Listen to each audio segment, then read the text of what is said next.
Жансұлу Дарханбаеваның ісі жөнінен біз міне осы азаматтар жаңа облыстық бас прокуратураға кіріп шықтық, сұрақ қойдық, жауаптарын естідік. Ертеңгі 18 күні болатын апелляциялық сотының барысымен қалай шешім қабылданатынынан қызығушылық таныттық. Сонда жігіттер теріс емес, әжептәуір жақсы жауап қайтарды. Сол 18 күні болатын жағдайға апелляциялық сотқа бәріміз қатысамыз. Бүкіл қазақ елі көтеріліп жатыр.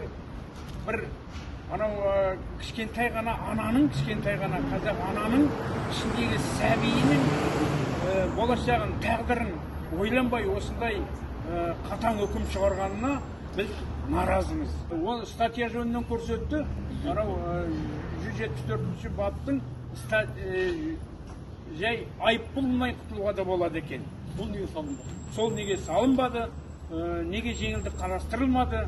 Аяғы ауыр ана, президенттің әділетті Қазақстан деген саясатына қарсы президенттің абыройын, авторитетін түсіретін іс-шара деп ойлаймыз. Жансұлу Дарханбаеваға тек қана бостандық тілейміз. Бостандық берілсін.